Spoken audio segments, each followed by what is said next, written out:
Hey guys, welcome back to my channel where we learn how to code and we drink some coffee. Alright, so today we're gonna go over loops. What's a loop? Come on over here. So, if you think about a circle, there you go, that's a loop. I mean, alright, so for real though. A loop is a block of code that repeats itself until a certain condition is met. So you might start it up here and you might end it here, but you might want to run this, I don't know, 5 times, 10 times, however many times you want, or until a condition is met, right? So by using conditionals, we can control when the for loop will end. And that's important because if we have something that's called an infinite loop, which we will see here, an infinite loop can run forever and it doesn't stop. And the only way to get out of it is to kill the program. And I'll show you about that later here in a second, but I just wanted to get to the point where when you have a for loop, you generally will, or not a for loop, but when you have a loop, you generally will start at one point, go through a series of code, and then repeat it until a certain condition is met, and then you will break out of the loop and continue with either more code or just ending the program altogether. But alright, let's get into it. So go ahead and open up a file, new file, and we're gonna call this one loop test. Nice. Okay, so we're gonna create a couple of iterables here. So let's first start by creating my array, and we're going to do some little fancier with this. So we're gonna say array dot, or no, array of, I don't know, 10 items, and we'll fill that with just blank values for now, because we're gonna map over it. And the map, if you guys remember, gives you a value and an index, and I'm not interested in the value, so I set that as just a underscore because we're not worried about it. But the index is what we're going to catch here. So we're not going to use the squiggly braces, we're going to use parentheses, a set of parentheses here, and we're going to just return the index. So now what's happening here, guys? We're creating an array of 10 empty items, and then we're filling those items with just a blank value. And then we're iterating over all the blank values and returning a new array of index. So we're going to have indexes 0 to 9 because it's an array of 10. Okay, now we're just going to create a dummy object, my object equal, and we're just going to give it a couple things here. We'll give it a cam for name, and we'll give it color purple. Yeah, there we go. Nothing too crazy. We got an array, we got an object. Nice. Okay. Oh, you know what? Let's give it index plus 2. And I'll talk about that later. Don't worry about it. It's just a little secret sauce for later. So so we're not gonna use nodemon this time because loops can be dangerous if you run them and then they don't stop. So we're gonna just go ahead and do it, or I'm gonna do a console clear, and I'm also gonna log new test. That way you guys can see each time it reruns. And then now that that's set up, I just want to get into it. So first we're gonna start with the basic for loop. We've done this before, but I want to do it again. And I'll explain this here in a second. And I++ and console log, and we're going to log my array at the index of whatever I is at that time. And let's undo that. There we go. Okay, so we got a for loop, and we're telling the JavaScript interpreter that we want a for loop. And so the condition is I. We're saying, hey, let I be our incrementer. And then we'll say, as long as I is less than the length of the array, go ahead and do your loop. And then each time we go through the loop, increase I by 1.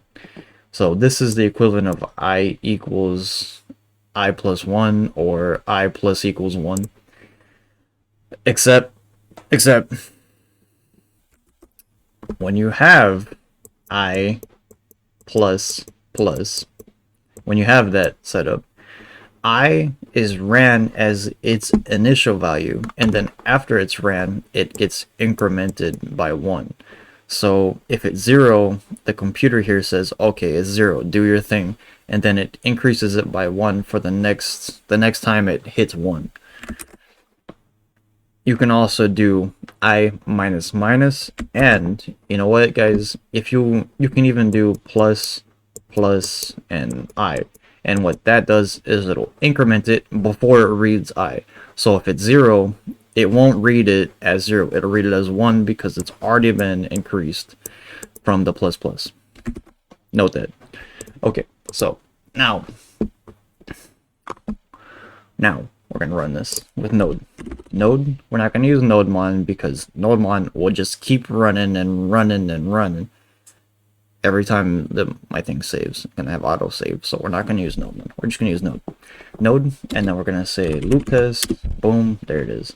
So remember we gave it that +2, so it starts at 2 and then 3, 4, 5, and all the way to 11. So each time it goes through and it logs out. Notice these are yellow, and that's because yellow numbers on my VS Code theme represent integers. So these are all actual integers that are logged out, and here's where it started. Okay, good job. So that's your basic gist of a for loop, and so it goes through, it logs my array at index I. That's all it does. It gets one index and then it logs it, and then it increases I, and it does it again until I is no longer less than the length of my array, which is 10. So we filled it with 10 values. Right? Okay. So I'm going to delete that. And now we're going to do the while loop. And I'm looking over here at my second screen because I have a list of things and I want to make sure that we get them all. So while loop. While we're gonna say we're gonna make a counter color. We're gonna let I equal 0, and while I is less than 10, right? We're just going to I plus plus, just like I said. Remember, we can increment to I like that instead of saying plus equals, and then we're just gonna console log I. And so this should log out 10 numbers. Boom. Okay, so 1 to 10. And then once it hits 10, it's no longer greater or less than 10. So it breaks out of this while loop.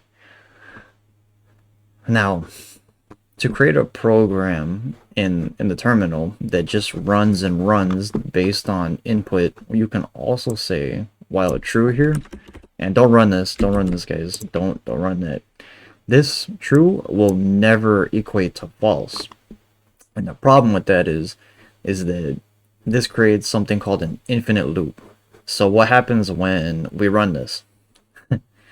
Well, I will continuously increase forever, and it will continuously log I forever. So I'm gonna run this and show you guys. And I have my finger on Control C to break out of this as quickly as I can. But I'm just gonna run it for a second here. And stop. Oh yeah, there we go. So you can see how it looped almost 15,000 times in that short period of time. So if this was like a recursive loop, and I've had it happen where I was learning about recursion and my conditions weren't set correctly, and this happened right here, this 15,000 loop within a couple seconds, and it actually ate all my old computer's memory up, and it locked up, and I had a hard restart. So just be careful, be mindful when you're using infinite loops like this. But they're not bad. You can put a condition in here. I don't know how to do it in Python, or I don't know how to do it in JavaScript where you can like ask the user for a prompt. I think it's, I don't know if you can console prompt. I think it is actually. But now isn't really the time for this. Hey guys. Right?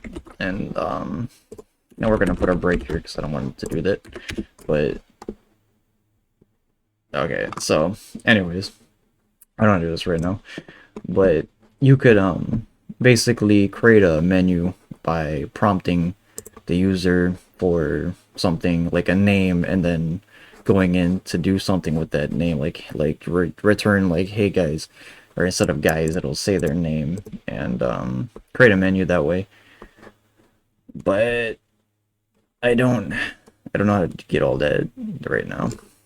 I'll figure it out. Never know. But anyways, so let's get out of here. So that's a while loop, and you can use a break statement to end this while loop, and we'll talk about that in a little bit. We're gonna get into labels, which is something new to me, so it's kind of cool actually.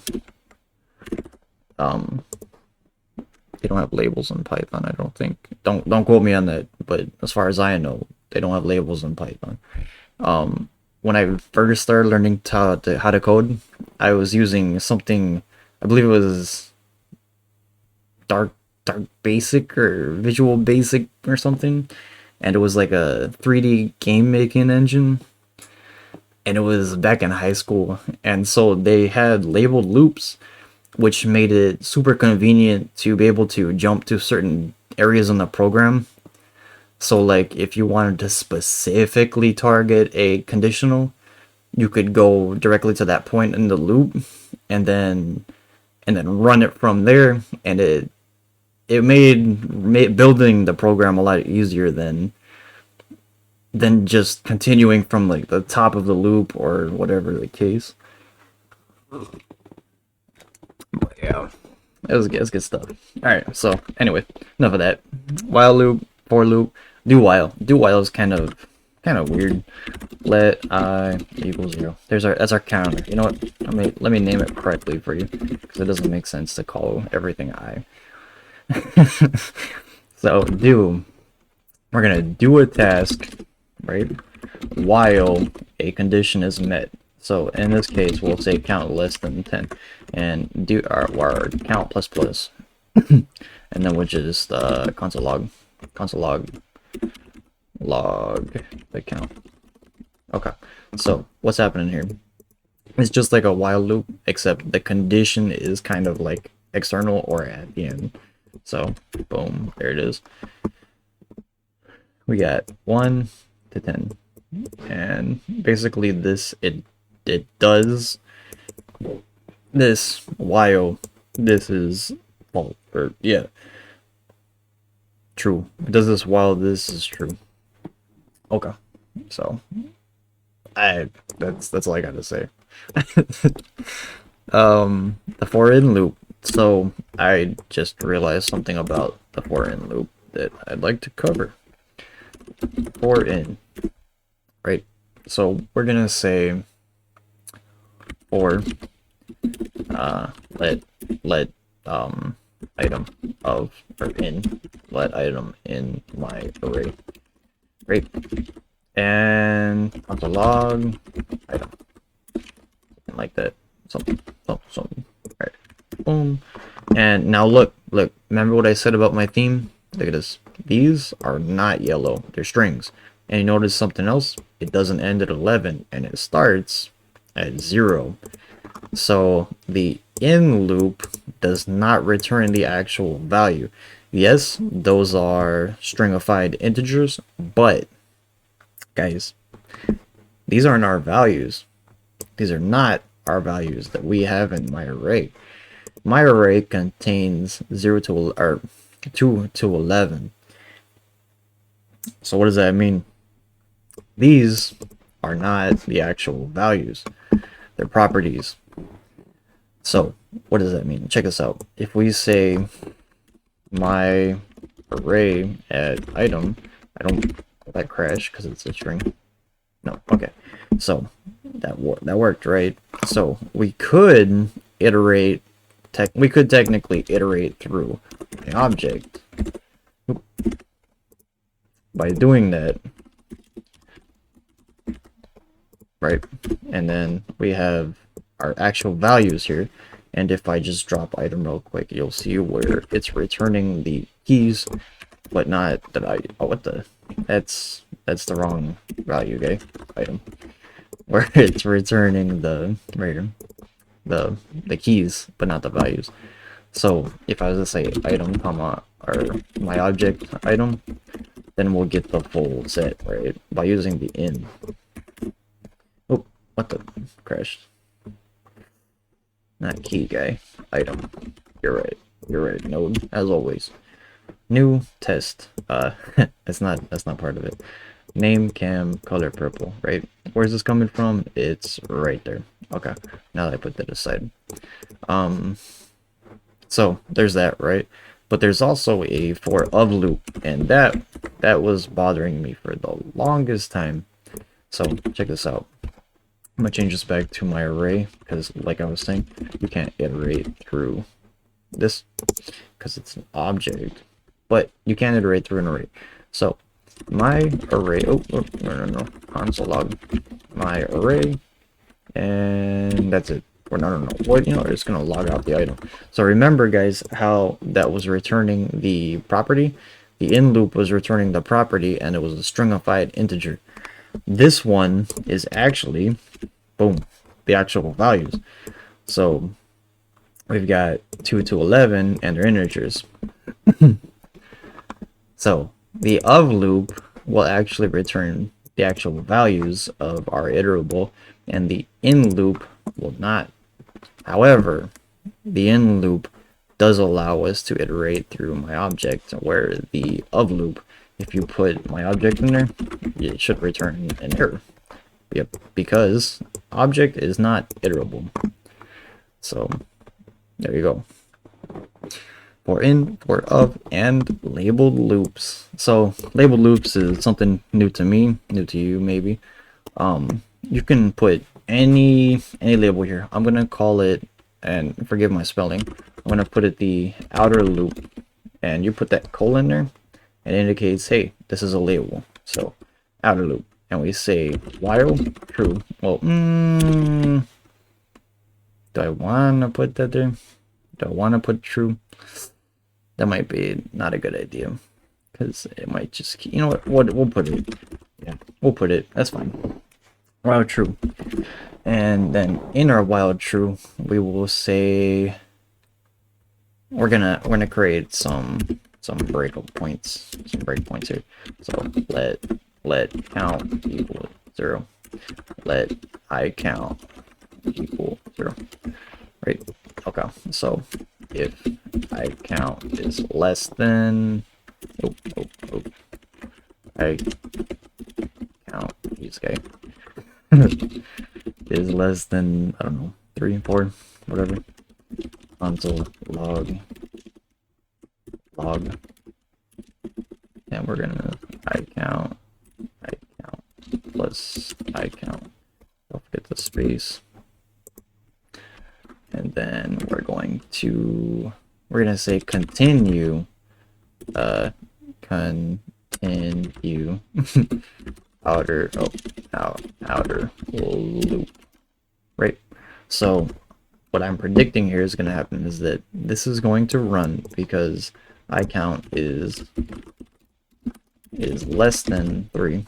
It's going to increment it, it's going to log the value, and then it's going to jump back up to the outer loop instead of running this code down here. If, let's say, if count is less than 0, or 10, then you know what, we'll do this twice, that's fine.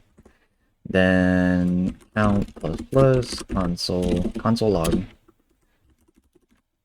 We're gonna console log count space plus count, and then we're going to continue. Oh, well, you know what, we're not even gonna put continue there because that's the end of the loop.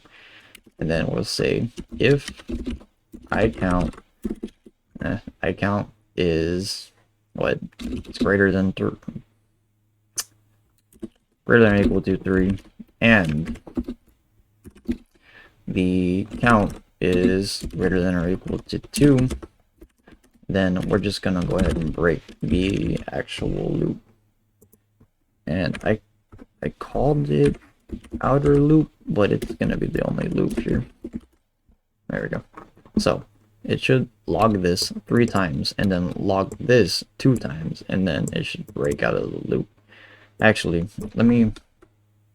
yeah, we're gonna do it like that.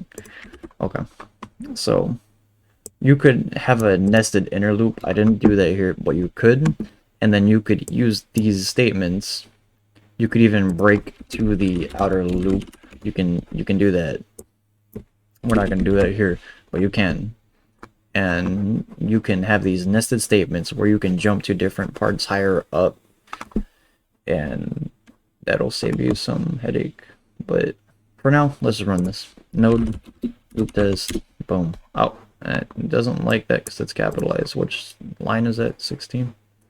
Right there. Okay, right here. Boom. Okay, so look, we got the I count 3 times, like I was saying, because it hits the continue, and then it hits the continue, jumps back up to the outer loop instead of going down, and then it does it again, and it does it again, and it does it again until the count is no longer, this condition doesn't meet. Then and then it goes down to this one, and it prints it twice because this condition isn't met, so it doesn't break. But notice we're in an infinite loop here, so if this condition wasn't met, this would loop forever. Even if it wasn't printing anything, it would just run forever in the background until you crashed it.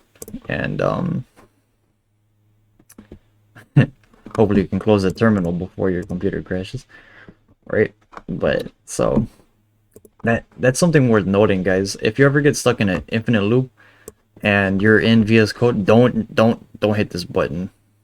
Don't hit it. If you close the panel, then you'll have to open it back up, and look, it's still here. It's still running. It's just, this is just hides it. It closes the panel, but it doesn't kill the panel. So you can Control C in here, or you can I think hit the kill, yeah, this kill button, and that'll get rid of it. If you're in one of these terminals, the best thing to do is hit Control C or close it. But if you're in VS Code, don't just hit the X. That won't shut it off. Then you'll just have an infinite loop building up memory in the background. You don't want that. So then you'll have to run your system monitor and find the process and kill it before it kills your computer, in which you probably won't have enough time for. So just be wary of that.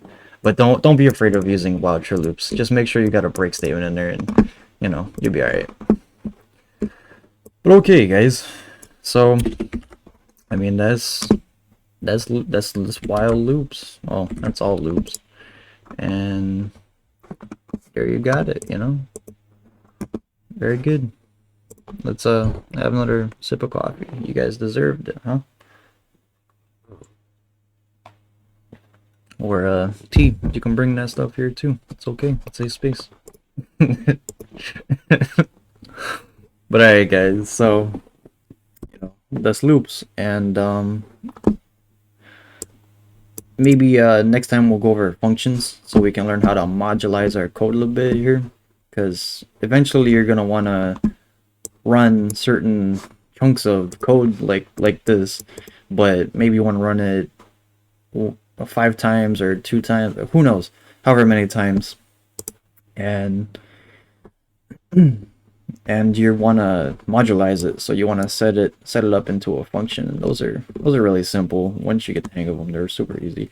Actually, we've been using them on the low key right here. This is actually a function. It's a ES6 function, and I know a lot of times you'll see them written like instead of like that, they'll be like this function. Forgive me, I've never run it typed it that way, but something like that. And I guess we have to return return the index, right? I guess you'd have to do something like that, but This is so ugly to me. So we're just gonna do it like that, right? And call it a night. But yeah, so we'll learn about functions, ES6 functions and stuff next time. And maybe at the same time I can hit imports, exports, because it's kind of a small subject, but I don't know. We'll find out. Might be easier just to modularize my functions video. You know what I mean? But alright guys, see you in the next one. Peace!